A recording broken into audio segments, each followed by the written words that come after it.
Genesis chapter 43. Now the famine was severe in the land, and it came to pass, when they had eaten up the grain which they had brought from Egypt, that their father said to them, Go back, buy us a little food. But Judah spoke to him, saying, The man solemnly warned us, saying, You shall not see my face unless your brother is with you. If you send our brother with us, we will go down and buy you food. But if you will not send him, we will not go down. For the man said to us, You shall not see my face unless your brother is with you. And Israel said, Why did you deal so wrongfully with me as to tell the man whether you had still another brother? But they said, The man asked us pointedly about ourselves and our family, saying, Is your father still alive? Have you another brother? And we told him according to these words. Could we possibly have known that he would say, Bring your brother down? Then Judah said to Israel, his father, Send the lad with me, and we will arise and go, that we may live and not die, both we and you, and also our little ones. I myself will be surety for him. From my hand you shall require him. If I do not bring him back to you and set him before you, then let me bear the blame forever. For if we had not lingered, surely by now we would have returned this second time. And their father Israel said to them, If it must be so, then do this. Take some of the best fruits of the land in your vessels, and carry down a present for the man, a little balm and a little honey, spices and myrrh, pistachio nuts and almonds. Take double money in your hand, and take back in your hand the money that was returned in the mouth of your sacks. Perhaps it was an oversight. Take your brother also, and arise, go back to the man. And may God Almighty give you mercy before the man, that he may release your other brother and Benjamin. If I am bereaved, I am bereaved. So the men took that present and Benjamin, and they took double money in their hand, and arose and went down to Egypt. And they stood before Joseph. When Joseph saw Benjamin with them, he said to the steward of his house, Take these men to my home, and slaughter an animal, and make ready, for these men will dine with me at noon. Then the man did as Joseph ordered, and the man brought the men into Joseph's house. Now the men were afraid because they were brought into Joseph's house, and they said, It is because of the money which was returned in our sacks the first time that we are brought in, so that he may make a case against us and seize us, to take us as slaves with our donkeys. When they drew near to the steward of Joseph's house, they talked with him at the door of the house and said, O sir, we indeed came down the first time to buy food. But it happened when we came to the encampment that we opened our sacks, and there each man's money was in the mouth of his sack, our money in full weight. So we have brought it back in our hand, and we have brought down other money in our hands to buy food. We do not know who put our money in our sacks. But he said, Peace be with you. Do not be afraid. Your God and the God of your father has given you treasure in your sacks. I had your money. Then he brought Simeon out to them. So the man brought the men into Joseph's house and gave them water, and they washed their feet, and he gave their donkeys feed. Then they made the present ready for Joseph's coming at noon, for they heard that they would eat bread there. And when Joseph came home, they brought him the present which was in their hand into the house, and bowed down before him to the earth. Then he asked them about their well-being, and said, Is your father well? The old man of whom you spoke, is he still alive? And they answered, Your servant our father is in good health. He is still alive. And they bowed their heads down and prostrated themselves. Then he lifted his eyes and saw his brother Benjamin, his mother's son, and said, Is this your younger brother of whom you spoke to me? And he said, God be gracious to you, my son. Now his heart yearned for his brother, so Joseph made haste and sought somewhere to weep. And he went into his chamber and wept there. Then he washed his face and came out, and he restrained himself and said, Serve the bread.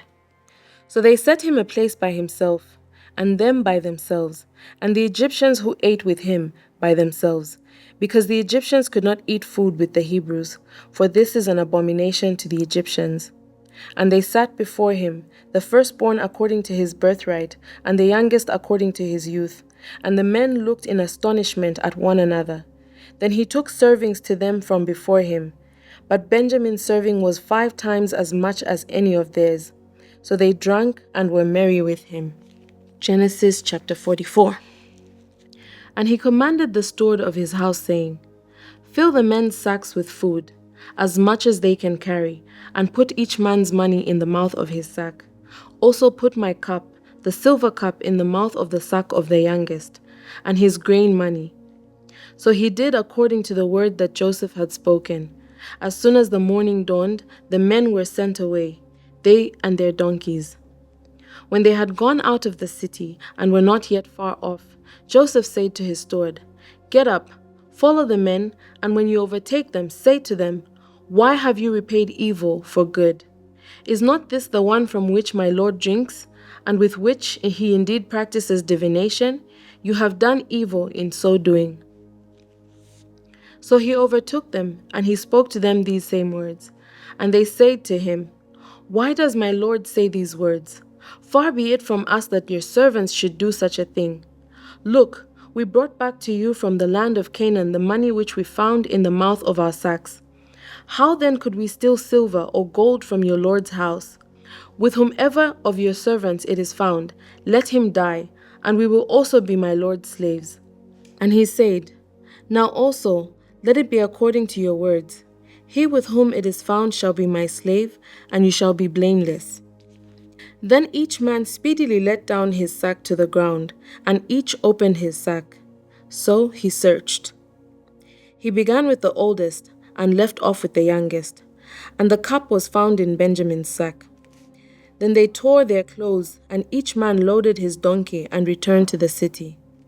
So Judah and his brothers came to Joseph's house, and he was still there, and they fell before him on the ground. And Joseph said to them, What deed is this that you have done? Did you not know that such a man as I can practice divination? Then Judah said, What shall we say to my Lord? What shall we speak? Or how shall we clear ourselves? God has found out the iniquity of your servants. Here we are, my Lord's slaves, both we and he also with whom the cup was found. But he said, Far be it from me that I should do so. The man in whose hand the cup was found, he shall be my slave. And as for you, go up in peace to your father. Then Judah came near to him and said, Oh, my lord, please let your servant speak a word in my lord's hearing, and do not let your anger burn against your servant. For you are even like Pharaoh. My lord asked his servants, saying, Have you a father or a brother? And we said to my lord, We have a father, an old man, and a child of his old age, who is young. His brother is dead, and he alone is left of his mother's children, and his father loves him. Then you said to your servants, Bring him down to me, that I may set my eyes on him. And we said to my lord, The lad cannot leave his father, for if he should leave his father would die. But you said to your servants, Unless your youngest brother comes down with you, you shall see my face no more. So it was, when we went up to your servant my father, that we told him the words of my lord. And our father said, Go back and buy us a little food. But we said, We cannot go down. If our youngest brother is with us, then we will go down. For we may not see the man's face unless our youngest brother is with us. Then your servant, my father, said to us, You know that my wife bore me 2 sons, and the one went out from me. And I said, Surely he is torn to pieces, and I have not seen him since. But if you take this one also from me, and calamity befalls him, you shall bring down my gray hair with sorrow to the grave. Now therefore, when I come to your servant my father, and the lad is not with us, since his life is bound up in the lad's life, it will happen when he sees that the lad is not with us, that he will die. So your servant will bring down the gray hair of your servant our father with sorrow to the grave. For your servant became surety for the lad to my father, saying, If I do not bring him back to you, then I shall bear the blame before my father forever. Now therefore, please, let your servant remain instead of the lad as a slave to my lord, and let the lad go up with his brothers. For how shall I go up to my father if the lad is not with me, lest perhaps I see the evil that would come upon my father? Chapter 45. Then Joseph could not restrain himself before all those who stood by him, and he cried out, "Make everyone go out from me." So no one stood with him while Joseph made himself known to his brothers. And he wept aloud, and the Egyptians and the house of Pharaoh heard it. Then Joseph said to his brothers, "I am Joseph. Does my father still live?" But his brothers could not answer him, for they were dismayed in his presence. And Joseph said to his brothers, "Please come near to me." So they came near. Then he said, "I am Joseph, your brother, whom you sold into Egypt. But now do not therefore be grieved or angry with yourselves because you sold me here, for God sent me before you to preserve life. For these 2 years the famine has been in the land, and there are still 5 years in which will be neither plowing or harvesting. And God sent me before you to preserve a posterity for you in the earth, and to save our lives by a great deliverance. So now it was not you who sent me here, but God. And he has made me a father to Pharaoh, and lord of all his house, and a ruler throughout all the land of Egypt. Hurry up and go to my father, and say to him, 'Thus says your son Joseph, God has made me lord of all Egypt.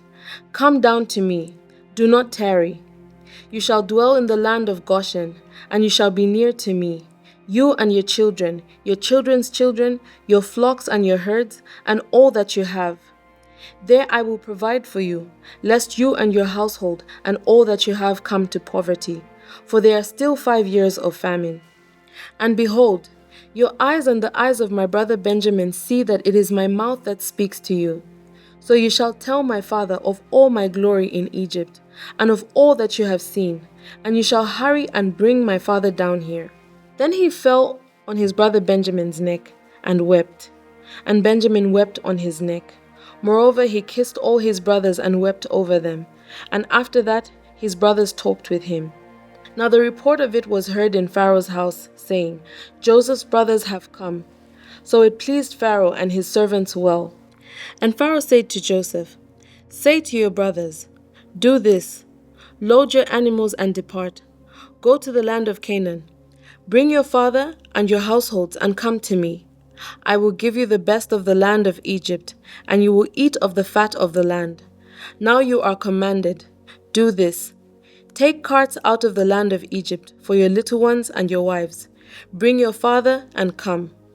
Also do not be concerned about your goods, for the best of all the land of Egypt is yours.' Then the sons of Israel did so, and Joseph gave them carts according to the command of Pharaoh, and he gave them provisions for the journey. He gave to all of them, to each man, changes of garments, but to Benjamin he gave 300 pieces of silver and 5 changes of garments. And he sent to his father these things: 10 donkeys loaded with good things of Egypt, and 10 female donkeys loaded with grain, bread, and food for his father for the journey. So he sent his brothers away, and they departed. And he said to them, 'See that you do not become troubled along the way.' Then they went up out of Egypt, and came to the land of Canaan, to Jacob their father. And they told him, saying, 'Joseph is still alive, and he is governor over all of the land of Egypt.' And Jacob's heart stood still, because he did not believe them. But when they told him all the words which Joseph said to them, and when he saw the carts which Joseph had sent to carry him, the spirit of Jacob their father revived.